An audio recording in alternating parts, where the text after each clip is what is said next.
Now we are going to study about national park. अब हम लोग नेशनल पार्क के बारे में पढ़ेंगे। तो जैसा कि मैंने बताया था आप लोगों को नेशनल पार्क के बारे में कि ये जो नेशनल पार्क होते हैं वो किसको प्रोटेक्ट करते हैं, वाइल्ड लाइफ को प्रोटेक्ट करते हैं, प्लांट को प्रोटेक्ट करते हैं, हैबिटेट को प्रोटेक्ट करते हैं और नेचुरल रिसोर्सेज को प्रोटेक्ट करते हैं। तो ये नेशनल पार्क जो होगा वाइल्ड लाइफ सेंचुरी से बड़े होते हैं। अब सबसे फर्स्ट जो नेम लिखा गया है सतपुरा नेशनल पार्क का, जो कि फर्स्ट जो है रिजर्व फॉरेस्ट था इंडिया का, जो कि बहुत ही इम्पॉर्टेंट है, याद रखना ज़रूरी है।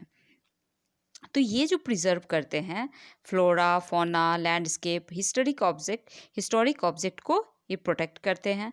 अब यहाँ पे जो रॉक शेल्टर मिला है सतपुरा नेशनल पार्क का, ये सतपुरा नेशनल पार्क का रॉक शेल्टर जो है वो प्री हिस्टोरिक ह्यूमन लाइफ को डिनोट करता है। तो प्री हिस्टोरिक ह्यूमन लाइफ क्या होता है? प्रिमिटिव जो पीपल थे, जो जो पुराने लोग थे, जो पहले के लोग थे, प्रिमिटिव मीन्स व्हाट, पुराने लोग जो थे, तो जो आदि मानव के टाइम के, तो वो सब कहाँ रहते थे? रॉक में रहते थे। रॉक जो केव होता था उसी में रहते थे। तो वो क्या करते थे, वो अपने शेल्टर में पेंटिंग बनाते थे और उस पेंटिंग में उन्होंने जो जो वो करते थे उसकी पेंटिंग है यहाँ पे। तो जो fighting, hunting, dancing, musical instrument, ये सारी पेंटिंग है वहाँ पे। और ये सारी पेंटिंग जो है रॉक शेल्टर में है और वो भी देखने लायक है। ये भी जो कि जो प्रिमिटिव लोग थे, आदि मानव थे, उनके लाइफ को ये डिपिक्ट करता है।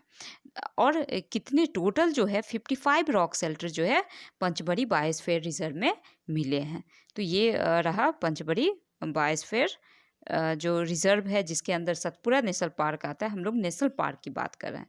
तो नेशनल पार्क में रॉक शेल्टर है और टोटल जो रॉक शेल्टर मिला है वो 55 है, आपका पंचमढ़ी जो है बायोस्फीयर रिजर्व में है। तो टोटल जो नेशनल पार्क है इंडिया में मोर देन 100 है। और ये जो सतपुरा नेशनल पार्क है उसमें बहुत सारे इंडियन टीक मिलते हैं फॉरेस्ट में। तो अब हम लोग देखेंगे प्रोजेक्ट टाइगर। तो प्रोजेक्ट टाइगर जो लॉन्च हुआ था, ये लॉन्च हुआ था इंदिरा गांधी के द्वारा लॉन्च किया गया था और इसका पर्पस था जो बंगाल टाइगर थे उनको प्रोटेक्ट करना। और ये जो था 90 अप्रैल 1973 में ये स्टार्ट हुआ था। और जो जिनका मेन जो लक्ष्य था वो टाइगर पॉपुलेशन को बचाना था। तो अभी भी टाइगर का पॉपुलेशन जो है, टाइगर का पॉपुलेशन ऐसा धीरे धीरे क्या हो रहा था उस टाइम, डिसअपियर होने लगे थे। और अभी भी आप देखते होंगे कि ये जो अमिताभ बच्चन, बहुत बड़े बड़े फिल्म स्टार आते हैं टाइगर को बचाना है। तो आखिर टाइगर को क्यों बचाना है? आखिर टाइगर बचाने से जो है क्या होगा? तो वही बात है कि फूड चेन, फूड वेब, ये सब में कोई भी एक एनिमल अगर मिस हो जाता है, मान लीजिए कि एक हमने जो फूड चेन का है, फूड वेब का है, उसमें से जो है अगर स्नेक है तो स्नेक को हटा दिया तो क्या हो जाएगा? स्नेक को हटा दिया तो जो रैट है, रैट का पॉपुलेशन बढ़ जाएगा। रैट का पॉपुलेशन बढ़ जाएगा तो फिर क्या हो जाएगा? जो भी क्रॉप है जो हम लोग उगाते हैं तो क्रॉप बचेगा ही नहीं, क्योंकि रैट पूरा उसको खा जाती है। तो सबका जो है एक चेन बना हुआ है, तो एक भी चेन टूटेगा तो फिर जो इकोसिस्टम है, जो बायोस्फीयर, वो डिस्टर्ब होगा। और बायोस्फीयर डिस्टर्ब होने से हम लोग भी डिस्टर्ब होंगे, ऐसा नहीं कि हम लोग डिस्टर्ब नहीं होंगे। तो इसीलिए सभी एक एक चेन को प्रोटेक्ट करना है और बहुत इंपॉर्टेंट चेन जो होता है वो टाइगर होता है।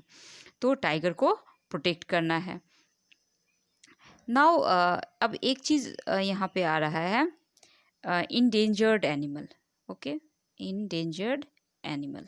तो ये जो इंडेंजर्ड एनिमल है, जैसा कि मैंने पहले भी बताया था कि इंडेंजर्ड जिनका नंबर जो है धीरे धीरे बहुत ही कम होते जा रहा है, जो at the verge of extinction है। जैसे डायनासोर क्या हो गया, एक होंगे एक्सटिंक्ट एनिमल। एक्सटिंक्ट का मतलब है वो ख़त्म हो गए, अब वो यहाँ पे पृथ्वी पे नहीं है।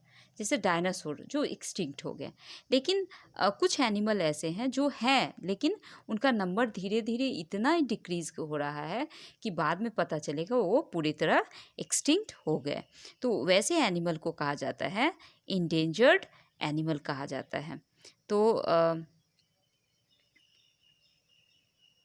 अब यहाँ पे हम लोग देख सकते हैं कुछ एनिमल्स को,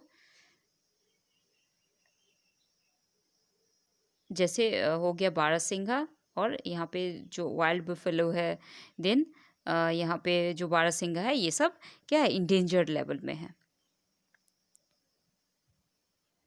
अब ये सारे एनिमल जो इंडेंजर्ड होने का पहला वजह है कि उनके जो हैबिटेट हैं वो क्या हो रहे हैं, उनके हैबिटेट को ख़त्म किया जा रहा है, डिस्टर्बेंस मिल रहा है। क्यों? क्योंकि जंगल को काटे जा रहे हैं, जिसके वजह से वो ख़त्म हो रहे हैं। तो ये जो एरिया है, ये जो नेशनल पार्क है, उसके रूल्स और वाइल्ड लाइफ सेंचुरी के रूल्स कुछ अलग है। तो वाइल्ड लाइफ सेंचुरी में जैसे देखा था कि ठीक है, एनिमल को नहीं मार सकते हैं, उसको उसको हंट नहीं कर सकते हैं, ये सब सारी चीज़ें हैं। लेकिन वहाँ पे क्या था, ग्रेजिंग अलाउड था, then collection of firewood allowed था, मेडिसिनल प्लांट अलाउड था। लेकिन यहाँ पे कुछ भी चीज़ें अलाउड नहीं होंगी, न ग्रेजिंग, न मेडिसिनल प्लांट का कलेक्शन, न फायरवुड का कलेक्शन। ये सारे कुछ लकड़ियाँ जो जलाने के यूज़ आती हैं, वो सब कुछ भी यहाँ पे नहीं होगा। तो ये थोड़ा सा डिफरेंस है आपका किस में, आपका जो है वाइल्ड लाइफ सेंचुरी से। अब हम लोग क्या करते हैं कि जो छोटे एनिमल है, उनका ज़्यादा महत्व है आपका इकोसिस्टम में। तो इकोसिस्टम क्या होता है, इकोसिस्टम ऐसा सिस्टम है जिसमें क्या होता है कि लिविंग थिंग, जो भी लिविंग थिंग है, जैसे इवन माइक्रो ऑर्गेनिज्म, जो भी लिविंग थिंग है, उनका इंट्रैक्शन होता है किससे, नॉन लिविंग थिंग से। तो ये जो इकोसिस्टम है, they are made up of all plant, animal, micro organism जो आपके एरिया में है, और उसके साथ साथ नॉन लिविंग। नॉन लिविंग नहीं रहेंगे तो ये रहेंगे ही नहीं। तो ये बनाते इकोसिस्टम, और ये इकोसिस्टम में फूड चेन, फूड वेब के लिए बहुत ही छोटे एनिमल बहुत ही ज़रूरी है। जैसे हम लोग जाने अनजाने में फ्रॉग को, लिजार्ड को, बैट को, स्नेक को बुरी तरह मार देते हैं, आउल को बुरी तरह मार देते हैं। लेकिन ये सारे जो हैं ये सारे बहुत ही यूज़फुल हैं, और उनको जो मार के, उनको किल करके, ये नहीं कि हम उनको किल कर रहे हैं, ये है कि हम लोग अपने आप को किल कर रहे हैं। हम लोग क्या डिस्टर्ब, हम लोग जो है फूड चेन को डिस्टर्ब करेंगे, फूड वेब को डिस्टर्ब करेंगे इनको मारने के बाद, क्योंकि उनका बहुत इंपॉर्टेंट रोल होता है इकोसिस्टम में, फूड चेन, फूड वेब को मेंटेन करने के लिए। अब ये आता है red data book. Red data, जब ये रेड है तो रेड किसके लिए साइन है, डेंजर्ड के लिए। तो इसी से याद रखना है कि रेड डाटा बुक जो है ऐसा बुक है जिसमें इंडेंजर्ड एनिमल, जो कि इंडेंजर्ड, अगर डेंजर कहते हैं तो खतरनाक एनिमल, तो खतरनाक एनिमल नहीं है, इंडेंजर्ड।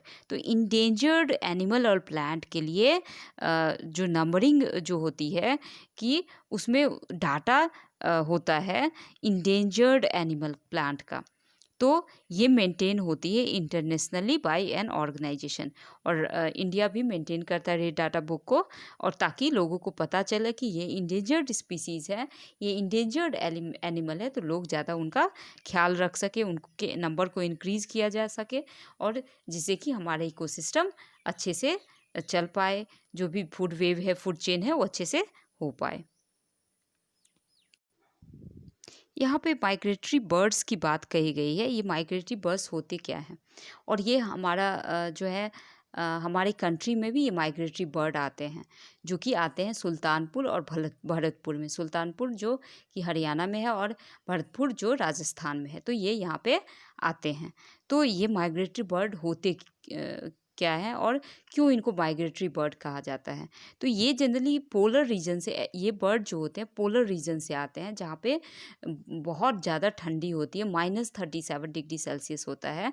तो वहाँ से क्या करते हैं, क्योंकि -37 डिग्री सेल्सियस में रहना बहुत ही मुश्किल है, चूँकि पोलर बियर है या दूसरे एनिमल है, उनको वैसा क्वालिटी है, उनके पास पेंगुइन है, तो उनके पास जो है उनका बॉडी जो है पूरी तरह फैट से कवर्ड होता है, पूरी तरह फर होता है उनके पास, तो वो लोग आराम से रह सकते हैं। लेकिन बर्ड्स जो होती है, उनके बॉडी में उतना फैट भी नहीं होगा, अगर फैट होगा तो वो उड़ नहीं पाएंगे, तो उनका बॉडी जो है बहुत ही हल्का फुल्का होता है। तो वो उस एडवर्स कंडीशन से बचने के लिए वो आते हैं ऐसे जगह पे जहाँ पे जो है क्लाइमेट अच्छा हो, वो रह पाएँ, वो अंडे दे सके, मेनली अंडे देने के लिए, और जो उनका नेचुरल हैबिट है वो रहने लायक नहीं होता है बहुत ठंड की वजह से। तो इसकी वजह से वो यहाँ पे आते हैं। तो आप देख सकते हैं हरियाणा और राजस्थान का वो पार्ट जो है वो थोड़ा-सा क्या होता है कि क्लाइमेट वहाँ का थोड़ा-सा वार्म होता है, तो ये यहाँ पे आते हैं। Now recycling of paper, paper का रिसाइक्लिंग क्यों करना चाहिए, ये हम लोग इसमें देखें। अब यहाँ पे डिफ़ॉरेस्टेशन जो है, एक वर्ड आया है जो कि हमने देखा डिफ़ॉरेस्टेशन से कितनी हानियाँ हो रही हैं। तो इस डिफ़ॉरेस्टेशन से बचने का एक ही तरीका है, इसके consequence से बचने का एक ही तरीका है रिफ़ॉरेस्टेशन। तो रिफ़ॉरेस्टेशन जो है, एक तो हम कर सकते हैं, या दूसरा है कि अगर हम छोड़ देंगे ऐसे ही फ़ॉरेस्ट को, तो फ़ॉरेस्ट का जो है नेचुरल कैपेसिटी है कि वो अपने आप जो है उसमें पेड़ ग्रो करते हैं। तो एक ये तरीका है, या तो आप छोड़ दीजिए, नहीं तो कुछ ऐसे पेड़ जो उस एरिया में लगते हैं, उस फॉरेस्ट में जो है उगे हुए हैं, उसी को लगाना चाहिए। तो इस तरह जो है हम लोग रिफॉरेस्टेशन करेंगे, और रिफॉरेस्टेशन करने से जो है जो भी कंसिक्वेंस है डिफॉरेस्टेशन का, उससे हम लोग बच पाएंगे, हमारे इन्वायरमेंट क्लीन होगा, हमारा इन्वायरमेंट जो है हेल्दी होगा, और जिससे कि बहुत से बीमारी अपने आप चले जाएँगे। तो जो इंडियन फॉरेस्ट हम लोग के पास क्या है, हम लोग के पास जो है फॉरेस्ट को कंज़र्व करने का एक एक्ट है, that is forest conservation act. तो ये जो है जनरली किस पे काम करती है, तो preservation conservation of nature forest and meeting the basic need of people living in और नियर द फॉरेस्ट। तो ये चैप्टर था पूरा, जो कि आई थिंक आपको समझ में आ गया होगा। So thank you.